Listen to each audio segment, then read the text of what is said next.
कहानी की शुरुआत एक छोटे से कस्बे से शुरू होती है जो शहर से काफी दूर था। इस कस्बे में माया नाम की एक विधवा रहती थी। माया का छोटा सा घर था और वो खुद ही पूरे घर को संभालती थी। घर का खर्च चलाने के लिए वो छोटे छोटे काम करती थी। दिन निकलते ही उसके पास वीना नाम की लड़की आ जाती थी। माया नमकीन बनाकर घर घर बेचती थी और वीना उसके काम में हाथ बटाती थी। माया का एक जवान बेटा भी था और उसका नाम सीमो था। माया भले ही विधवा थी मगर फिर भी वो काफी खूबसूरत दिखती थी। नमकीन बनाने के साथ साथ वो ऑनलाइन म्यूजिक क्लास भी लगाती थी। उसकी क्लास में कस्बे के जवान लड़के लड़कियां थे और वो सभी को प्यार से पढ़ाती थी। सीमो बेरोजगार था। माया जब भी उसे नौकरी ढूंढने को कहती तो वो कोई न कोई बहाना बनाकर बात को टाल देता। वैसे सीमो का वीना के साथ चक्कर चल रहा था और माया को इस बात की खबर नहीं थी। माया जो भी नमकीन बनाती, बिंसो नाम का लड़का उन्हें घर घर बेच आता। सीमो को कभी कभी बिंसो पर शक होता कि वो उसकी माँ को चाहता है। उसने ये बात माया को भी बताई थी मगर माया ने उसकी बात को नजरअंदाज कर दिया था। सीमो रोज नौकरी ढूंढने चला जाता मगर सच बात तो ये थी कि वो एक नंबर का नशेड़ी था। वो नौकरी ढूंढने का बहाना बनाकर रोज वीना के घर आ जाता था। वीना अपनी बीमार माँ के साथ अकेली ही रहती थी। वो भी एक नंबर की नशेड़ी थी। दोनों मिलकर पहले नशा करते और फिर एक दूसरे का पानी निकालते। सीमो रोज ऐसे ही दिन बिता रहा था। आज भी पूरा दिन बिताकर वो जब घर आता है तो माया उससे नौकरी के बारे में पूछती है। सीमो उसे बताता है कि मुझे कहीं भी नौकरी नहीं मिली। माया नहाकर कपड़े बदल रही थी और उसका बदन देखकर सीमो गर्म हो गया था। वो जल्दी जल्दी उसे पकड़कर उसकी गुफा में धमाके करने लगता है। जी हाँ दोस्तों, कलयुगी बेटा अपनी विधवा माँ के साथ ही शुरू हो गया था।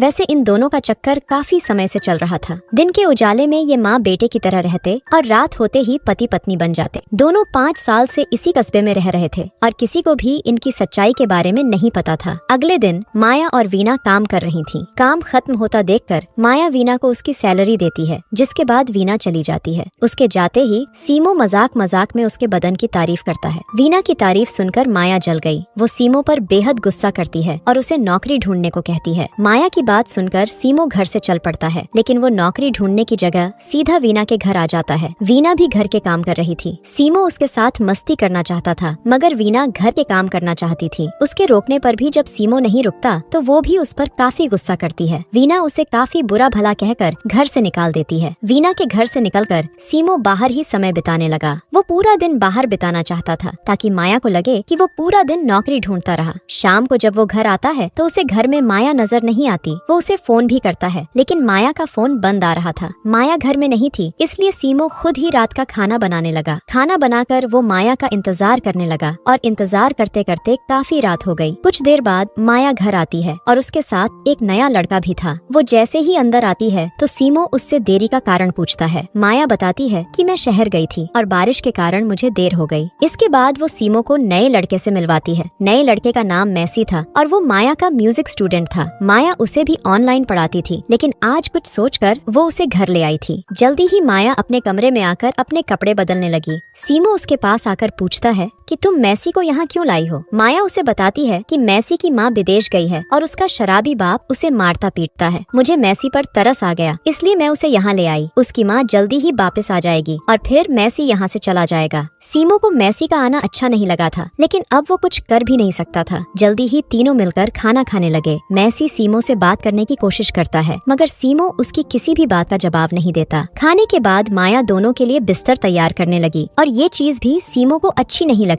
वो माया के साथ सोना चाहता था, लेकिन मैसी के कारण दोनों ऐसा नहीं कर सकते थे। अगले दिन जब सीमो नींद से जागता है तो वीना और माया हंस हंस कर मैसी से बातें कर रही थीं। सीमो को तीनों पर ही गुस्सा आने लगा मगर वो खुद पर काबू रखता है। जल्दी ही चारों मिलकर नाश्ता करने लगे। नाश्ते के दौरान मैसी गाना गाने लगता है, लेकिन सीमो उसके गाने का मजाक उड़ाता है। कुछ देर बाद माया आराम कर रही थी। सीमो उसके पास आकर उसे गर्म करने की कोशिश करता है, लेकिन माया उसे रोक कर आराम करने को कहती है। माया की ना के बाद सीमो सीधा वीना के घर आता है। मैसी भी यहीं था और सीमो को देखकर वो डर जाता है। वीना उसे समझाती है कि तुम्हें डरने की कोई जरूरत नहीं, सीमो भी तुम्हारी तरह नशेड़ी है। इसके बाद तीनों मिलकर नशा करते हैं। नशा करने के बाद मैसी वीना के साथ शुरू हो गया और दोनों को देखकर सीमो भी गर्म हो गया। जल्दी ही वो भी दोनों के पास आता है, जिसके बाद दोनों लड़के मिलकर वीना की गुफा में धमाके करने लगते हैं। अगले दिन भी दोनों लड़के वीना के घर में थे। वीना का झुकाव मैसी की तरफ बढ़ रहा था और सीमो को ये चीज पसंद नहीं आ रही थी। उसे मैसी से जलन होने लगी थी और वो दोनों को वहीं छोड़कर घर चला जाता है। माया जब उससे मैसी के बारे में पूछती है तो सीमो उसे बताता है कि वो वीना के साथ मस्ती कर रहा है। सीमो की बात सुनकर माया सीधा वीना के घर आती है है और उसे मारकर कहती है, तुम बदचलन हो, आज के बाद मैसी से दूर रहना और मेरे घर भी मत आना। वीना का जलूस निकालकर वो घर आ जाती है। वो दोनों लड़कों को काम करने को कहती है ताकि वो बुरी संगत से बच सकें। उसकी बातें सुनकर मैसी नहाने चला जाता है, जिसके बाद माया सीमो से पूछती है कि क्या तुम भी वीना के साथ मस्ती करते थे। पहले पहले तो सीमो मना करता है, लेकिन जब माया जोर देकर पूछती है तो वो मान जाता है कि वो भी वीना की गुफा में पानी निकालता था। उसकी बात सुनकर माया बेहद गुस्सा करती है और उसे बुरा भला कहकर अपने काम पर लग जाती है। कुछ देर बाद सीमो उससे माफी मांगता है, मगर माया उसे माफ नहीं करती और उसे नौकरी ढूंढने को कहती है। उसकी बात मानकर सीमो कस्बे में घूमने लगा ताकि माया को लगे कि वो नौकरी ढूंढ रहा है। थोड़ी देर बाद जब सीमो घर आता है तो मैसी को माया के कमरे में देखता है। मैसी माया की टांगे दबा रहा था और ये देखकर सीमो जल गया था। रात को जब मैसी नींद में था तो सीमो धीरे से उठकर माया के पास आता है। सीमो माया की गुफा में धमाके करना चाहता था, मगर माया अभी भी उस पर गुस्सा थी। उसके कहने पर भी जब सीमो कमरे से नहीं जाता तो वहीं उठकर कमरे से बाहर चली जाती है। माया के जाने के बाद सीमो बाथरूम में आ गया और वहीं बैठकर नशा करने लगा। उधर माया मैसी के पास पहुंच गई थी। सीमो की हरकतों ने उसे गर्म कर दिया था, इसलिए वो मैसी को जगाकर उसके साथ शुरू हो गई थी। अगले दिन भी सीमो नौकरी का बहाना बनाकर पूरा दिन कस्बे में फिरता है। शाम को जब वो घर आता है तो उसे घर में कोई नहीं दिखता। जल्दी ही मैसी और माया घर में आते हैं। सीमो के पूछने पर माया बताती है कि हम शहर गए थे क्योंकि मैसी के पास कपड़े नहीं थे। इतना कहकर वो सीमो को भी कपड़े दिखाने लगी जो उसने उसके लिए खरीदे थे। सीमो गुस्से में आकर कपड़े फेंकता है और फिर मैसी से कहता है, तुम्हारे आने के कारण हमारी जिंदगी बर्बाद हो गई। सीमो के तेवर देखकर माया उसे रोकने की कोशिश करती है, मगर सीमो उसकी बात नहीं मानता और वो मैसी को बता देता है कि दुनिया की नजर में हम माँ बेटे हैं, लेकिन असल में हम पति पत्नी की तरह रहते हैं। इसके साथ ही वो मैसी को बताता है कि 5 साल पहले माया तुम्हारी तरह मुझे भी घर लाई थी। सीमो की बात सुनकर मैसी हैरान हो गया। दरअसल सीमो माया का सगा बेटा नहीं था, वो भी कभी उसका स्टूडेंट हुआ करता था। 5 साल पहले माया अनाथ सीमो को घर लाई थी, जिसके बाद सीमो उसकी गर्मी मिटाने लगा।